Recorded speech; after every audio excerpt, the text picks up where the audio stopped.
Now, I want to get busy on the first couple of subjects for today. Everybody that's okay, say I'm okay. Here's the first subject that I've found so interesting. I want to share it with you. Then I want to talk about personal development, the subject that I started listening to age 25 that revolutionized my whole life, from my mentor, Mr. Earl Schoaf. Here's an interesting subject. Just jot it down now. It's called Enlightened Self-Interest. Enlightened self-interest. It's a fascinating study to study the idea of self-interest. But just make this note, all of us, have self-interest. The key is for it to be enlightened so that everybody wins and no one loses. Our first interest is to survive. What does it take to survive? Our second interest is to succeed. What does it take to succeed? What does it take for me personally to survive and to succeed? Can I legitimately be interested enough in the things that help me both succeed and survive? And here's what I discovered. The answer is yes. It's possible to exercise self-interest, but to do it in such a way that no one loses, everyone benefits. Key phrase: life was not designed to give us what we need. Life was designed to give us what we deserve. We do not reap a harvest in the fall because we need it. We reap a harvest in the fall because we deserve it. Not necessarily from a moral standpoint. Of course, there are some moral laws as well, spiritual and moral laws.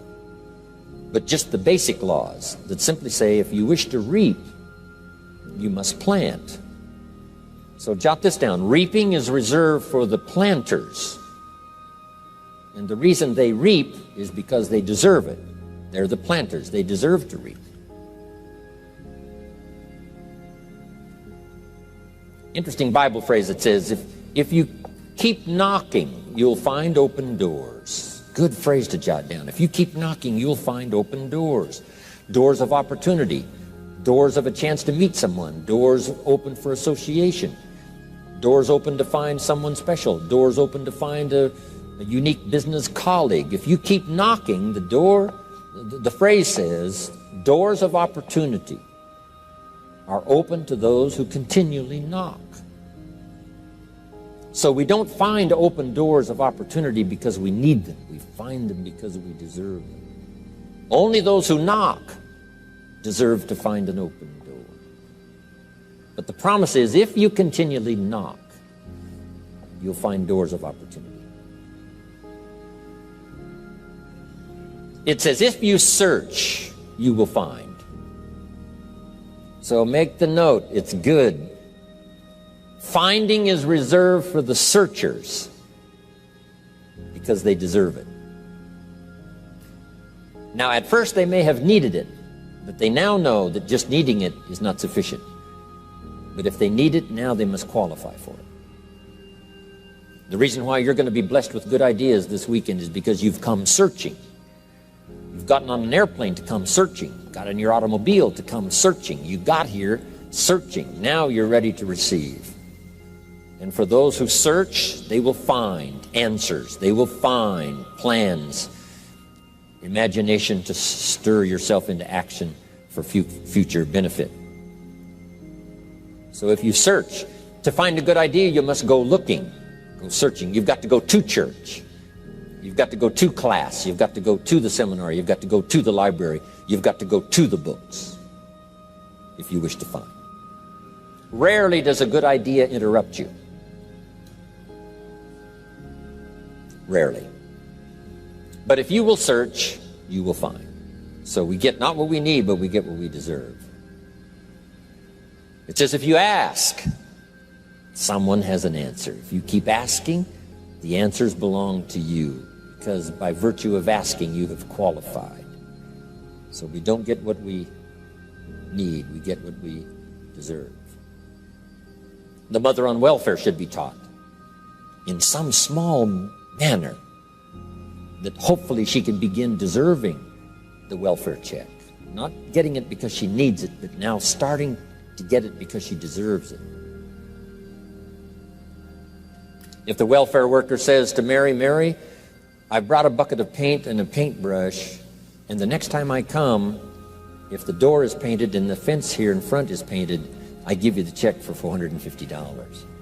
Not that painting the door and painting the fence is worth $450. It's not worth that much, but it is the beginning of the process. So make that note. I want to begin the process of deserving.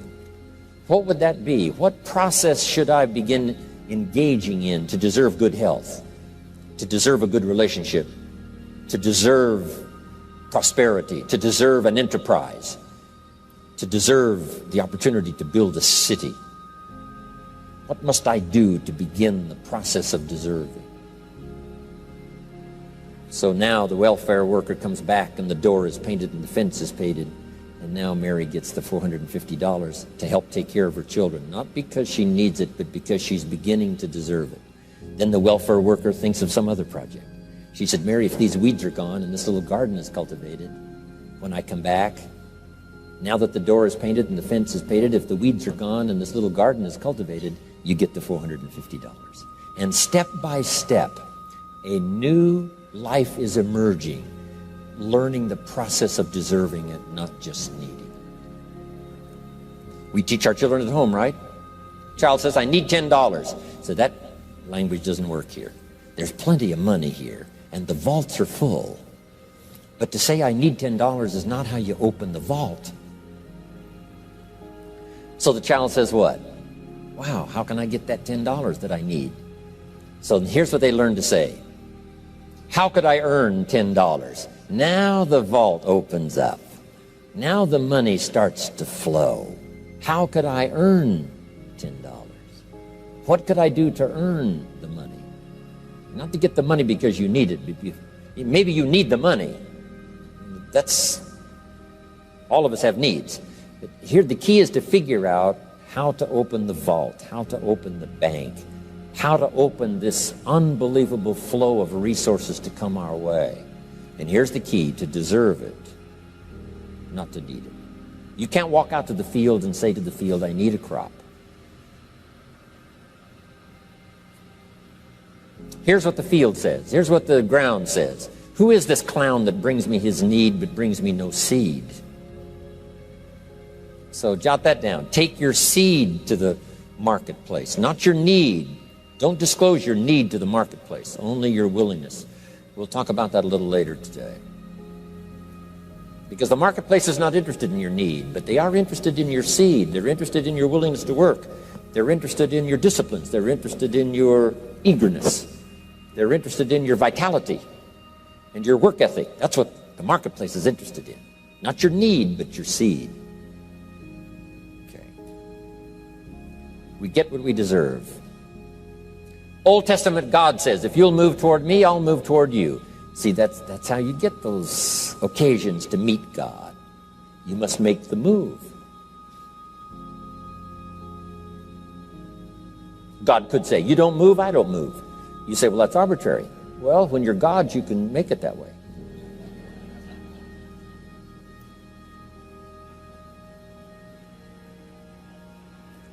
So, the law says if you wish to receive. Now let's talk about enlightened self-interest. If you wish to receive.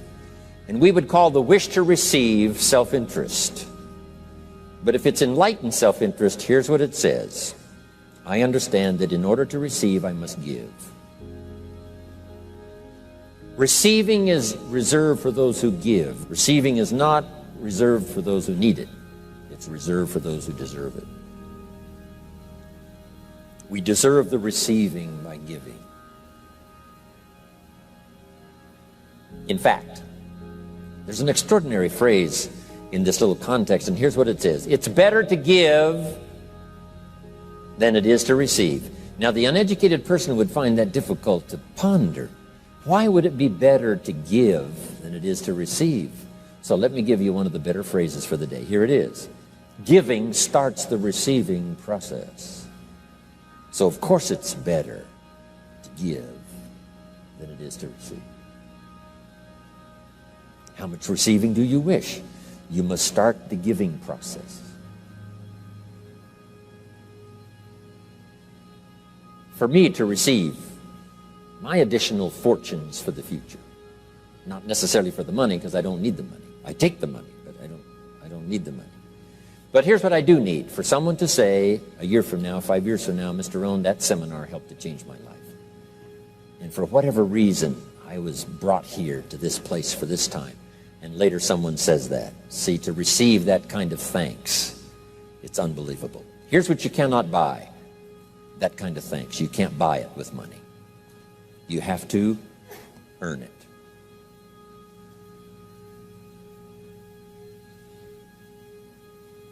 Now let's expand a little further now.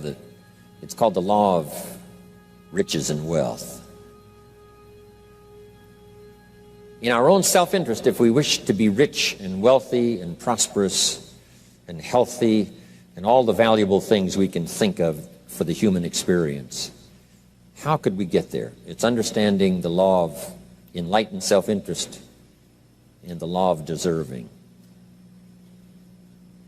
The question was asked in the Bible, how can we be great? What is the key to greatness? Great wealth, great return, great accolades, trophies to put on the mantle above the fireplace. How can we get great respect, great riches, great abundance for ourselves? How can we get that? And the answer was given, and here was the answer: find a way to serve. Find a way to serve the many. So I paraphrase it to read this: service to many leads to greatness. Service to many leads to greatness. Someone says, well, about the best I can do is take care of myself. That's okay. Self-care, has its own reward, but it's very limited. Somebody says, I can't be worried about other people's problems. I got enough problems of my own. That's okay. Self-defense is okay. Self-preservation is okay, but it has a very limited reward. If you wish to change that into abundance and prosperity and uniqueness, then here's what you must do: help solve other people's problems. Help find answers for someone else, not just for yourself, but for someone else. And in that kind of service, you now begin the process of greatness.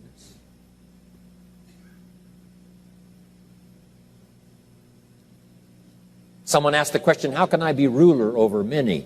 How could I manage a lot of people? How could I be the leader of a vast movement or enterprise?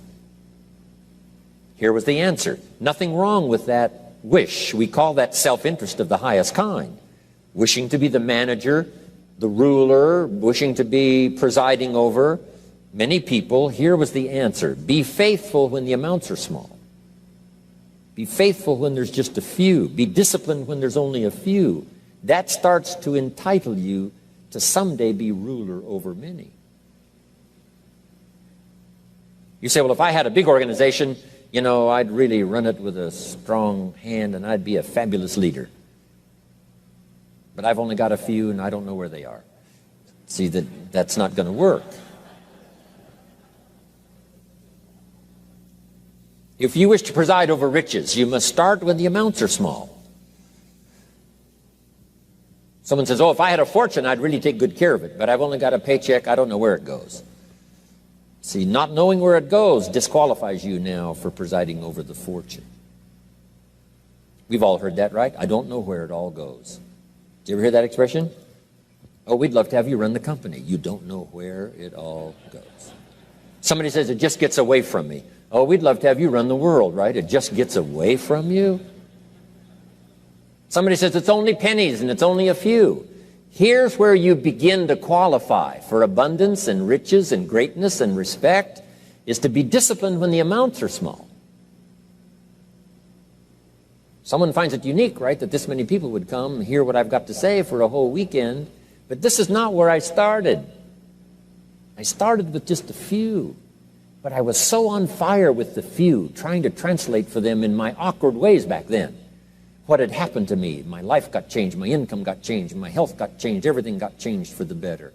And now I've lived the most extraordinary life. But it started with my passion for just a few, to translate for just the few. Someone says, well, there's just a few here. You know, does this meeting matter when there's only a few? And the answer is yes. Jot this down. You never know who's in the audience, whether it's a few or 1,000 or whatever. But you got to be faithful when there's just a few. Tell your story when there's just a few. Be just as passionate about ideas that can change someone's life when there's just a few. Now you begin. You're not fully qualified, but you begin the qualification to someday speak to many. Someday preside over a vast crowd. Someday be the manager or the leader of millions. It starts in those early days to deserve it. Now, jot this down. Also give yourself a chance to change. Some things I held on to that I thought this was it, this was it. I'm telling you, after a while I gave it up, found out it wasn't it. So give yourself a chance to change.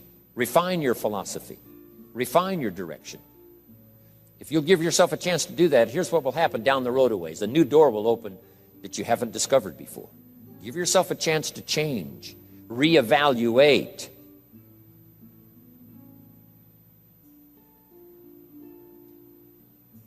Okay.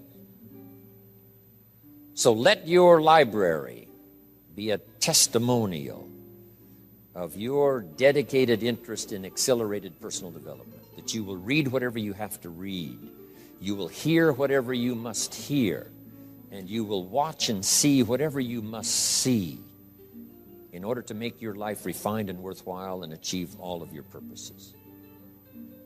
That's what I want this stopping station to be these 3 days. Just to come here and sit for a while and listen and ponder and take notes and work hard and see if you can't absorb, get all that you possibly can here so that it will start to refine your life even before you get on an airplane and fly back to wherever you came from, before you get in your car and drive away.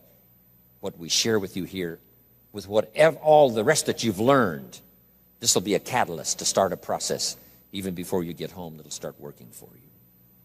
Some of you are going to set some goals. We're going to do the workshop tomorrow, designing the next 10 years. Hopefully you'll come up with some new promises, some new objectives, some new ideas. And by the time we're finished here, these 2-3 days, I'm telling you, you'll see yourself able to accomplish 2 times, 3 times, 5 times more than you ever thought was possible, which will make this cost of this seminar a small price to pay. And hopefully it'll make the time you spent here small price to pay compared to making this an investment in your future, in what will flow in terms of money and income and return and reward and respect and dignity and accolades, trophies, all the stuff that can be yours. A marriage that lasts forever, a friendship that nourishes you forever, things that you'll find that you'll keep and treasure for a lifetime. Hopefully this is one of those weekends. It takes a lot of effort to learn. It takes a lot of effort to grow. It takes a lot of effort to decide and debate. But jot this down. It's all worth the price. Whatever stimulates you to think, whatever stimulates you to wonder, whatever stimulates you to react or even to debate, even if you hear something you say, well, that's not right, see, that's still valuable. It means you're awake. It means you're alert. It means you're alive. It means your mind is ready to take on something, whether it's agreeable or not agreeable. Something right, something wrong. Who cares what it is? We've got to listen to a variety of voices. And some are going to come from the left and some are going to come from the right. And some are going to come from mysterious sources. And some will try to entice you with all kinds of stuff. But that's okay, just so you're alive and alert and awake, ready to process anything that comes your way. Take the best of it and make it beneficial for you, so that tomorrow you walk with a stronger step. Next month you see a clearer vision. And a month from now, the purpose for your life is multiplied by 2, 3, 5. That's what I want to create here. So, now, to hurry and get through, because we have so many subjects to cover, let's cover now some other things under personal development. Here's one that's important as you read and as you listen and as you study and as you grow and as you take notes and as you fill up your journal. and then try to work on the ideas to make yourself valuable in the marketplace. Here's something to remember under personal development, some things I had to learn. First, steps to success. First of all, you need good ideas. Just decide right now you're going to accelerate your plan for collecting good ideas. Ideas for your life, ideas for your health, ideas for your marriage, your relationships. Ideas that stimulate. One idea sometimes leads to the next, needs to the next. And the 4 or 5 ideas in the future that really thrust acceleration into your life, you couldn't have gotten unless you went through the first one and the second one and the third one. Next, you need good plans. So we're going to talk about time management and game plans tomorrow. You need a good health plan. Traveling around the world, you can imagine the kind of health plan I have to have. If I didn't have a superb, extreme, got to underline the word extreme, if I didn't have a superb, extreme health plan, do you think I could travel all over the world? People look at my calendar and say, impossible. I'm the only one that can do it. Everyone else is too young. Incredible. But I've got to be extremely healthy. I can't let up at all in terms of diet and nutrition, exercise, all that stuff in order to stay healthy. So a good health plan, a good family plan. Here's a good one, a good marriage plan. Some people just go along married with their fingers crossed.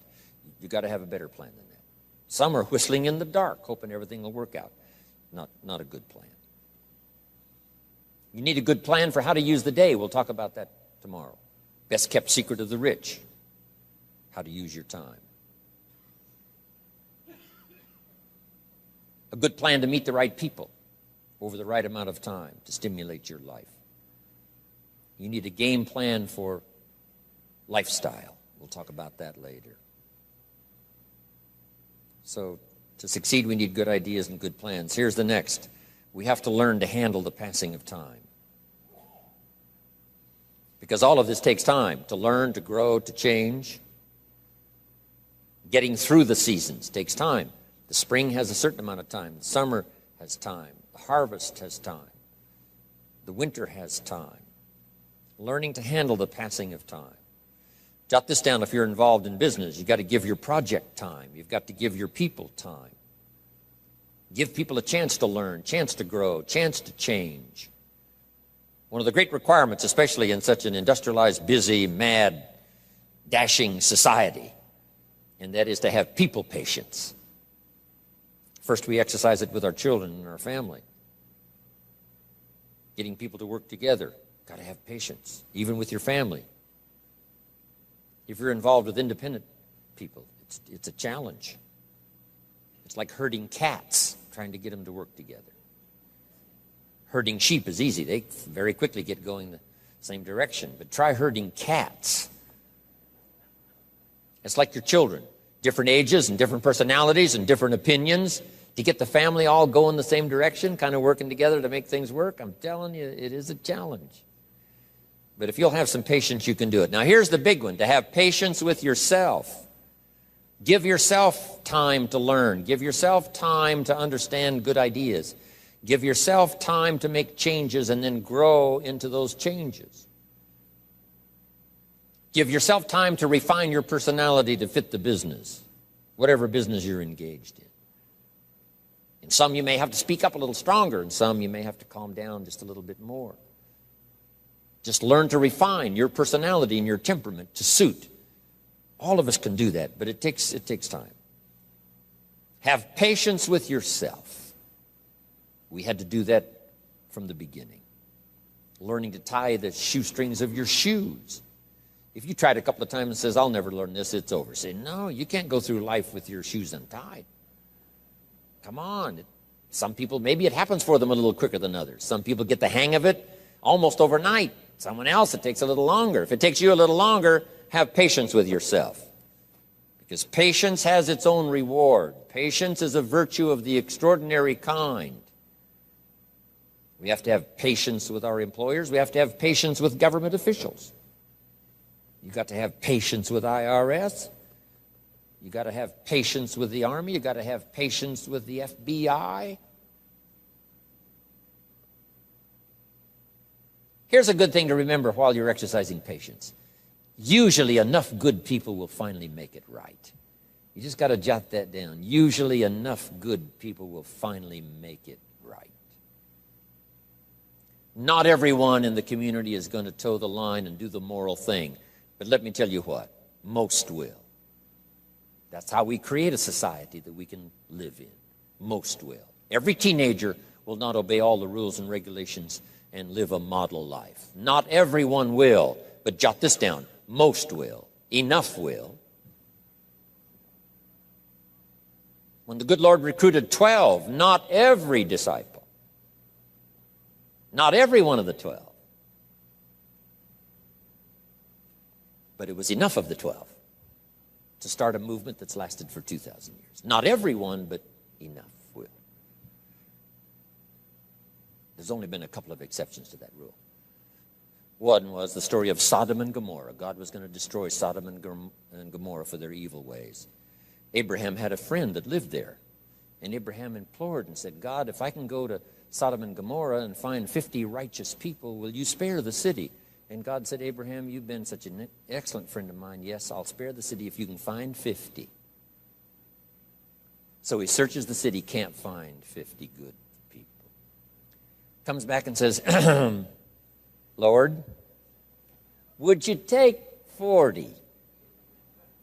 God says, Abraham, for you, come on, I'll do it, if you can find 40. So he searches for 40, can't find 40. And he comes back and says, would you take 30?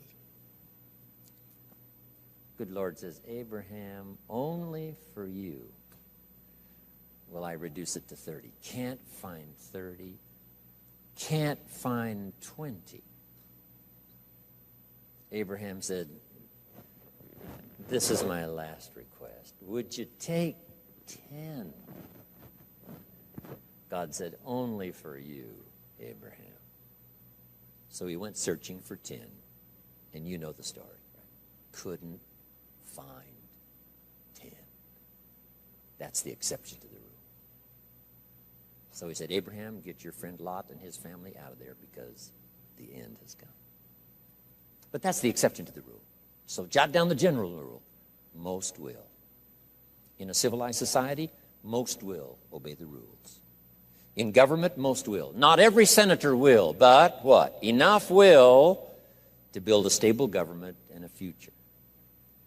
Not everyone in the armed forces will, but enough will. Not everyone in the community will, but enough will. Not every teenager in this high school will, but I'm telling you, the most will. And that's how we survive in a civilized society, because most will. And that's a good feeling to know. Most will. Okay. So have patience. Next, under personal development, is learning to solve problems.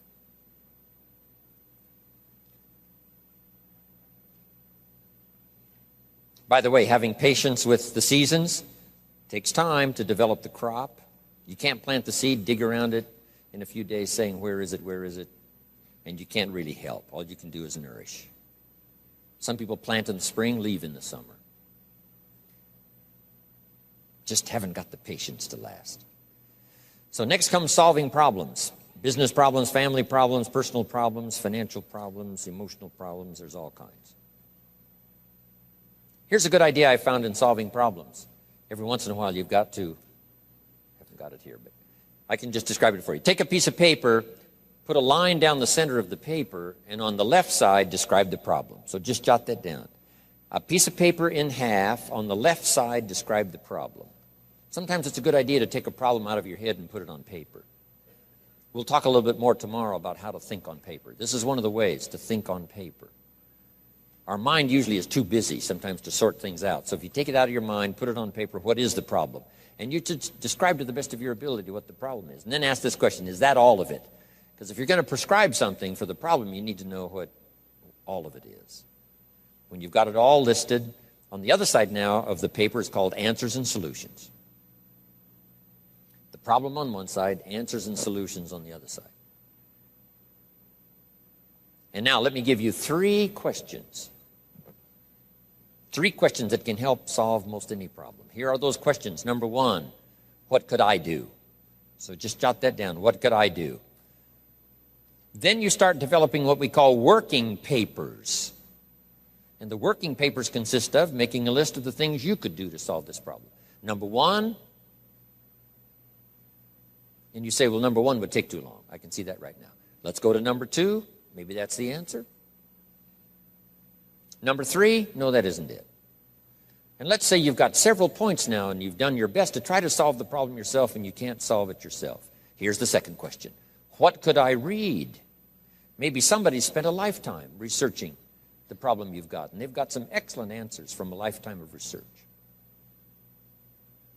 Maybe in your own journal you've taken notes before on something. You say, hey, I remember a class I took. Seems like there were some answers there, so you go back, do a little research. So under number two is research. And if you search, what? You will find. If you research, you will find. Search and research.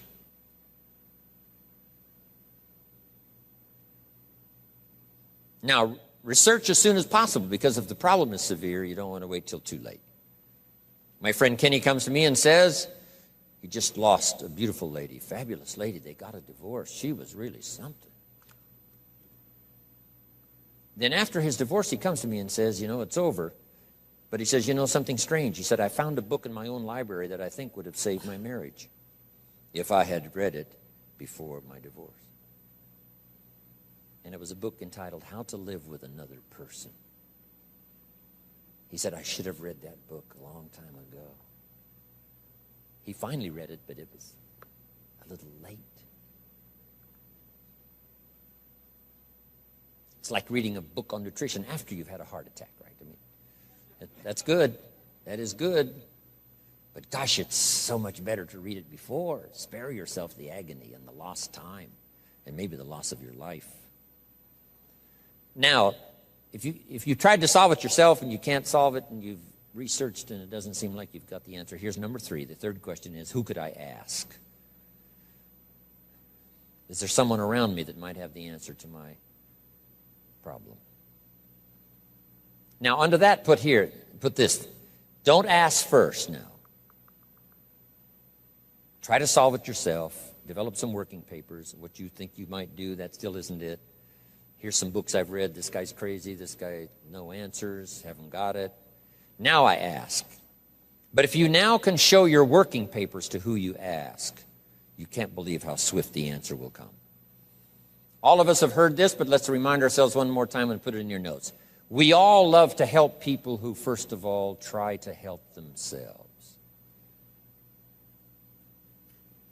Back to the philosophy of deserve. I've tried to work it out, haven't got the answer. Maybe you can help me.